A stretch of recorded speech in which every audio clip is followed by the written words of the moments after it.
My name is Anzae Alexander. I'm Bryan Chacon. I qualified for the Ironman World Championship. I qualified for World Championship at Ironman Texas. At Ironman Texas this year. This training season has been very dialed in with no major injuries. I feel like my fitness has improved overall. Just brutal days in the summer heat. It's been a long, hot summer, but training with the squadron has really helped me. Going into this race, I feel great about the swim and the run. I just have to be really careful not to blow up my legs on the climbs and also not to crash my bike on downhills on the French Alps. How I feel about knees, I'm feeling great, but I am dealing with a hamstring injury right now. I'm hoping to take it easy this week and get it really stretched out and get it going. I'm really excited to be out there, and yeah, I'll just see y'all there. I think it's gonna be awesome, and see you in France. Quick bike check. Ready? Let's go.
I did, man. Why did you shave the mustache to get the... No, that's... That's what we're not going to do, right? Yeah. Yeah, hello.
You are an Ironman. Congratulations, Stefan. Man, I couldn't find y'all.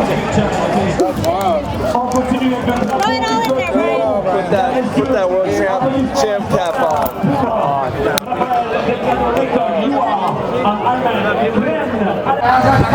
It's crazy, man. I heard you qualified for the Galactic. Ironman Universe. I'm pretty sure I'm in like 100th place or something, or like. You're still here, yeah. No, I'm happy, man. Like that took everything. And We're talking about how this was your last hurrah, right? We got a contract.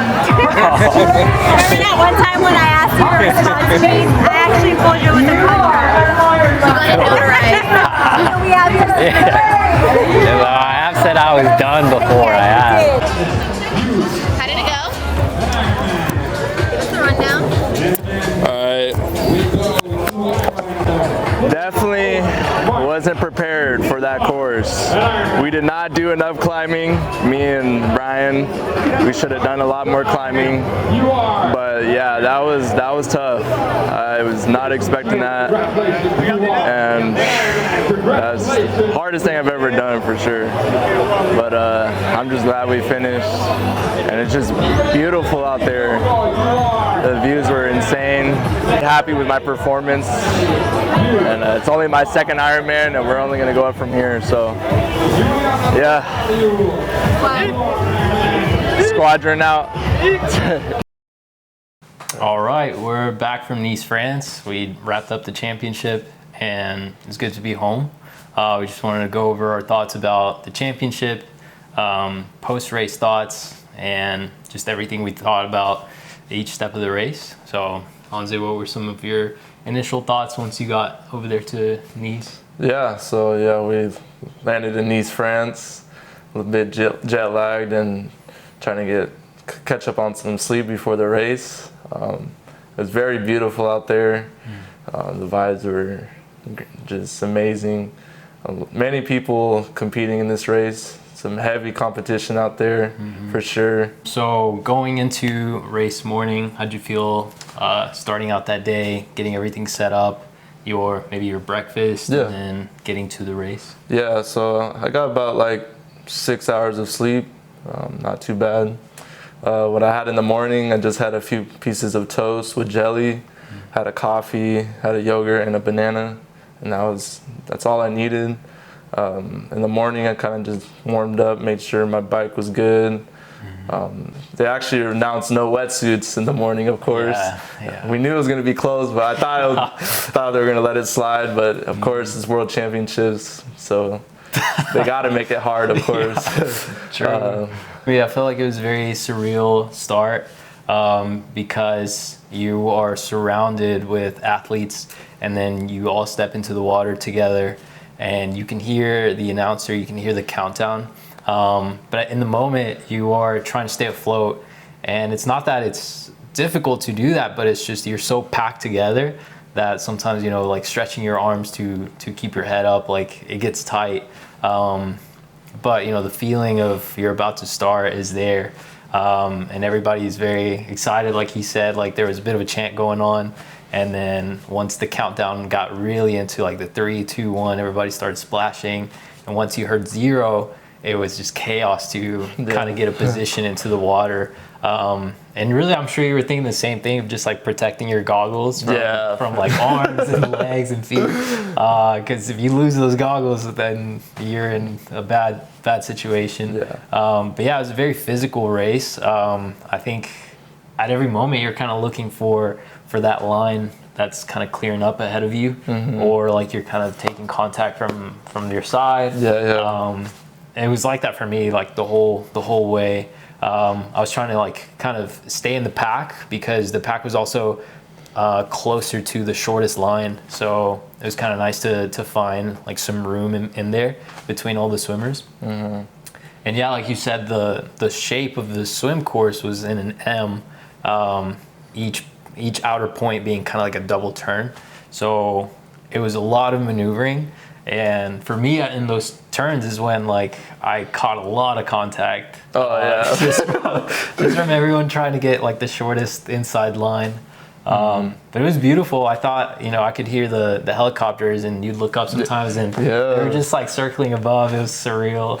And then, sometimes when you were swimming like parallel to the city, you could just see how big the city and the mountains looked. I don't know if you were thinking about I was looking a little bit at the helicopter and then just the scenery, because like throughout the race you just want to look for a second, like, man, like you're just in the moment, and you're like, I'm really here in Nice, France, doing the World Championship. So that was really a surreal experience. How'd your bike leg start out? Yeah, so I started out like hammering on it.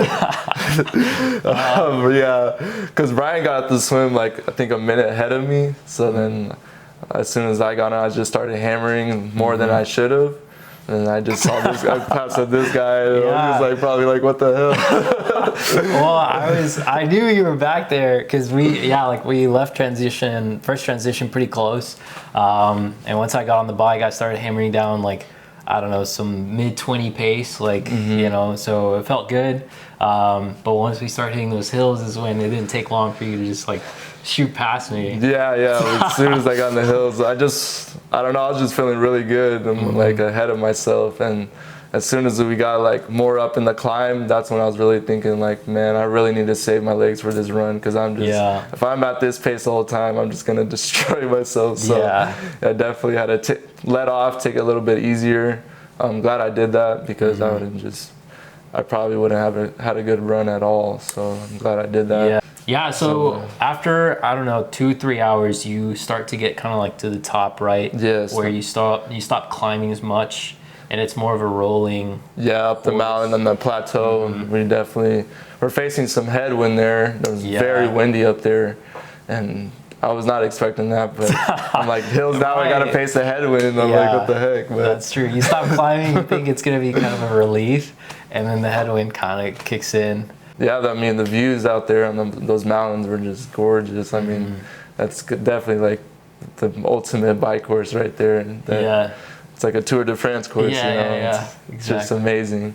But the climbs, and then we also hit the descents, started hitting the descents, and as I was going, seen a few people crashed out on the side, just laying out there, and I'm like, man, it kind of gives you that like feeling of like fearful for sure, because like that could be you in that position if you're not careful enough. And just as I was going through, I was taking it easy at first. I was like, man, I just need to kind of get the hang of it first, and then as I continued going down, I got more comfortable with it. And I had a road bike too, so it was more easy to maneuver and everything like that. So after a little bit, I was pretty crushing it on those descents. I got really comfortable, probably a little bit too ahead of myself, but pretty exhilarating. Yeah, it was. It was awesome. I mean, going into T2, I felt like my legs were just in shambles, but I knew I was like, man, I'm gonna have to really push through this marathon. I mean, it's the World Championships. You just want to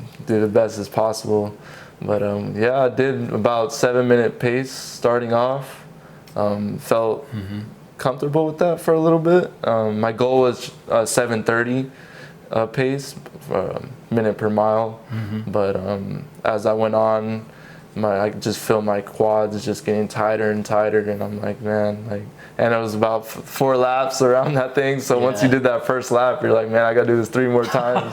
What were your experience with the crowds and like the energy from the spectators? Yeah, I felt like the energy was there. It was definitely there. It was like pretty, like everybody was cheering, they're playing music, and the people are friends. They know how to celebrate, man. Yeah, loop 3 was amazing to get out of, and that last loop is just like, this is the last one. Right? Every single mile, I go, it's going to be the last one. So, I kept looking at my watch. It's like, okay, mile 20, mile 21, mile 22. And, each mile you go, it's like, it just kind of lifts that like weight off your shoulders. It does, for sure. And then you just start thinking about all the training you did. And just start thinking about your family, and just a lot of emotions on the last lap, especially the final mile. You just think about everything that you've done to train for it. So yeah, just the energy going into the finish line, I was just kind of hyping the crowd up. I was just super pumped to finish, just relieved. Like, oh my gosh, I'm finally done. Through that finish line, man, is just amazing. Just surreal like, experience for sure, especially in the World Championships. And I got to see my dad finishing at the finish line, and it kind of made me tear up a little bit. And I know he was super proud of me to see me there on that stage. So yeah, we just trained basically for 4 months straight, you know, every weekend, just getting bike sessions and swims and runs together, all the way to the championship. Which for me, it helped a lot, just because some days, you know, are brutal and it's hot, but just having, you know, a training partner right there that's also pushing forward is super nice and really helpful. So what's next? Like, what are you focusing on, you know, here in the next few weeks, or do you have any plans to continue racing different Ironmans, or maybe different disciplines, such as like a marathon run or swim races or anything like that? What's that look like? Definitely want to do another full Ironman next year to qualify for Kona. I'm going to be going for that Kona slot. I know it's going to be a bit tougher to qualify, so a lot of work has to be done for sure. But yeah, I think a few 70.3s and just an Ironman and hopefully Kona. I'm excited to continue working on Squadron Racing, just to reach more people, you know, have the brand be shown or be worn in more races, more cycling events, and just spread our mission to more people that are looking to get into racing or looking to improve their fitness, you know, for the better, so they can take on this lifestyle, which I think is pretty great. You know, it's pretty beneficial. You know, you train as much as you can, and then down the line, you know, you do a race that's very fulfilling, or, you know, just very special. So definitely focused on spending some time working on that. Yeah, I mean, triathlon changed my life for sure. Keeps you healthy, keeps you fit, keeps you out of trouble. I mean, you just all you do is just train, work, sleep. I mean, it keeps you disciplined for sure. And, and even you can transfer it to other aspects in life, and I think that's a really great thing about triathlon. Yeah, absolutely. All right, man. Well, nicely done. Thanks for doing this, and good job out there at the championship. You know, it's very memorable, and hopefully we can take on another race together soon. Yeah, for sure. We'll do it. All right, man. All right, man.